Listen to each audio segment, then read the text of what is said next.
The NBA is horrified with what is happening, and the Lakers have a golden opportunity to strike while the iron is hot and propel themselves over the next handful of weeks. And we're going to talk about what the Lakers are doing right and what they can do to really solidify themselves as one of the NBA's premier teams if they're able to accomplish what they need to do and execute at a high level over these next couple of weeks. And welcome to Lakers Digest here, guys. My name is Hunter Pitcoff, and we cover everything surrounding your Los Angeles Lakers. We just reached a milestone accomplishment on this channel. We reached 5,000 subscribers on Sunday. This was a goal that we wanted to reach before the end of the month, and we got it with a few days to spare. And since then, we've even gotten some more love, as now we are over 5,100 subscribers. So our new goal now is to reach 6K before the end of February. Now, February is a shorter month. It's 28 days, but we have a few days to spare here in January. So I think it's safe to say that this is a fair, reasonable goal that we have. And hopefully, if you are not subscribed, you enjoy the video, you like the content, it's showing up in the algorithm, it's free. It don't cost you a damn thing to hit that subscribe button. But I don't want to keep you guys waiting too much longer. Let's talk about our first point here. MVDavis. What a monster game that Anthony Davis put on display in the 102-107 victory against the Charlotte Hornets. This was not the prettiest game at all for the Los Angeles Lakers. However, what we can say, though, is that this was the best game of the season that Anthony Davis had. And I know the Charlotte Hornets are probably one of the worst teams in the NBA, but when you play a bad team, you expect your star players to play well, and that is what happened today. Anthony Davis, 42 points and 23 rebounds. That is a season high in both categories. I believe it is his sixth 40-20 game in his career. One of them that unfortunately doesn't count is the NBA in-season tournament championship game. For some reason, that doesn't count at all toward the regular season. So last year it didn't count, but Anthony Davis did have 40 and 20 in that game as well, FYI. But looking at him having one of his best games as a Los Angeles Lakers, 17 and 28 from the field, 2 blocks as well. I mean, he asserted his dominance in this one. Anthony Davis was pretty much everything for the Los Angeles Lakers. Had about half the rebounds, most of the points. I mean, Anthony Davis was phenomenal. LeBron James, a solid game here as well. Despite shooting 1 of 8 from 3, it was really cold. And it's been really cold from 3. Did finish 19 of 17 from the field, which means he shot 8 of 9 from inside the arc. Got 8 assists, 7 rebounds, and 22 points. Austin Reaves, 17 and 8. Max Christie, 10 points, including 3 6 from 3. And hitting the and 1 4-point play that sealed it for the Lakers. And then Jackson Hayes had a few nice opportunities at the rim there for 9. So it was not the prettiest game for the Los Angeles Lakers. And this was a game that they started off hot. I mean, they were up by 20-plus points in the first quarter. It seemed like this was going to be a runaway game. But if you know the Los Angeles Lakers, they love to make things entertaining for you guys and really play a full 48 minutes of basketball. And what I mean by that is not playing great for 48 minutes, but more so actually playing, up and down and letting teams back into the game. And this was a game where LaMelo Ball played in just 9 minutes because he had some form of an ankle injury, did not come back.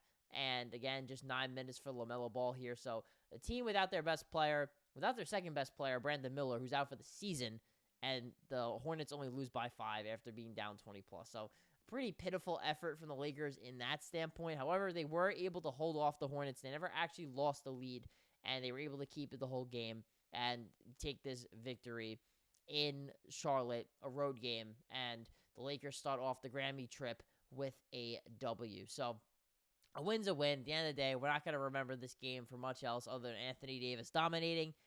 Jared Vanderbilt, his second game back, I thought defensively did some nice things. Let's see how many minutes he played. I don't know off the top of my head here. Did play 13 minutes, so it's about what he played in the last game as well. So clearly he's on a bit of a minutes restriction here. And this was a game also without Rui Hachimura and Gabe Vincent. So 2 guys that have been playing pretty well recently. So the Lakers are not a very deep team right now, so missing 2 of your depth pieces definitely is going to hurt a little bit, and perhaps Rui and or Gabe could have provided a scoring punch that the Lakers kind of lacked in this one. But at the same time, though, the Lakers still do get the victory here And that is going to bring us into our next point here, because honestly, this game otherwise, outside of Anthony Davis, is just monster game. We know how good Anthony Davis is. What are you guys, you're probably wondering, what is the NBA going to be terrified of? Why do the Lakers have this golden opportunity? Well, this is what the Los Angeles Lakers can do. Are they poised for a run here? Because if you look, I don't know if you guys are Laker fans or not that comment all these negative comments. I have no idea. So if you are one of those people that just love to hate on the Lakers, definitely look away, because this graphic is not going to be meant for you. But a certain famous person said, I'm not going to say his name because he could be in some legal trouble right now. Men lie, women lie, and numbers don't. So, and victories and losses don't lie either. The Lakers have won 4 straight and 6 out of their last 7 games. And 3 of these wins are against, playoff caliber teams in the Heat, the Warriors, and the Celtics. Against some bad teams as well, the Wizards, the Hornets, and the Nets.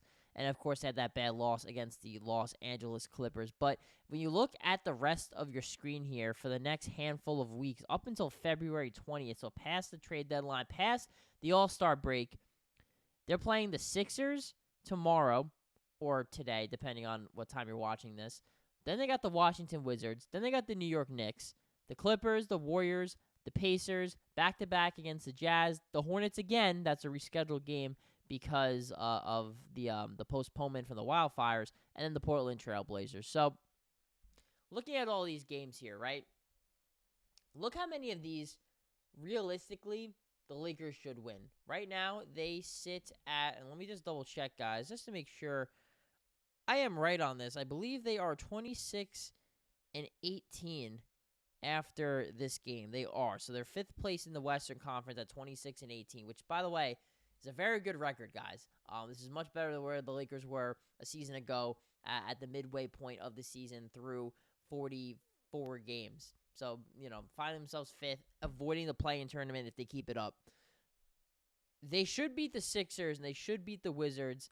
They should beat the Blazers. They should beat the Hornets again, and they should beat the Utah Jazz back-to-back. The only games here that the Lakers either won't be favorited or it's going to be at least close is this stretch to start off the month of February with the Knicks, Clippers, Warriors, and Pacers. If they can split those and go 2-2, which I think is very reasonable ask. Now, Lakers sometimes, they don't give you the very reasonable, and they've been a little bit of an up-and-down team. But this seems like this is an up right now for the Los Angeles Lakers. So let's see if they can ride this high for a little bit leading up to the trade deadline. If they, let's say, all right, so let's just do the math here. Let's say they beat the Sixers, they beat the Wizards, the Jazz twice, and the Hornets, Blazers. All games I expect the Lakers to win. That's 6 wins, and if they go 2-2, they can go 8 out of those 10 games, which I think is possible. That would put the Los Angeles Lakers record at 34-24, which is, I think, again, a pretty reasonable number based on what that is. And they can even go 7-3 if they happen to lose one of those games. But again, they're playing some teams that are like flat out trying to tank, like the Blazers, the Jazz, the Hornets, the Wizards. Like, these teams are not trying to win games. The players don't tank, the coaches don't tank, but the organizations do. The GM and the front office is going to do what they can to make sure they lose games. Like, it's almost going to be a bit of self-sabotaging a little bit. And either way, these teams are just not good basketball teams that the Lakers are better than, and they should win. That would put them again at, we said, 34-20? Actually, yeah, I'll put them at 34-20, right? If we go, let's do some math here, guys, as your boy was a comm major. 34-20, which again is very possible. That put them really toward the upper echelon of the Western Conference. And on top of that as well, if you look at it this way, they've already won 6 out of their last 8 games. And if you add the next 10 games there, that means that they would have won 18 out of, let's see. Oh, boy. Your boy's having some hard time doing math right now. All right, so if they go 6, so the last 8 games, they've won 6. You add 8 wins, that's 14-2. Yeah, I was right. So they've won 14 out of the last 18 games, if that's the case. That's elite numbers. Either way, the Lakers do have this golden opportunity and this chance to really extend themselves and push themselves to that. Now, however, this is going to require a bit of mental fortitude. We see this Lakers team be unfocused at times throughout the season, and that's why they've been very up and down, is because the mental fortitude and focus it takes to be a great team is probably what makes it as tough. However, if we've seen any common trends from Los Angeles Lakers over the last 2+ seasons, this is around the time they start to heat up and play some good basketball, is the end of January through the trade deadline and through the rest of the regular season. There's no more cruise control for the Los Angeles Lakers based on what we've seen over the last 2 seasons with this team. And so if this season's team, which is in a better spot than both those teams were 2 seasons plus ago, then the Lakers do have a really good chance to really extend themselves and maybe even move up further into the Western Conference standings here, as outside of the Oklahoma City Thunder, I think 2 through 5 can be a little bit flexible here depending on what happens.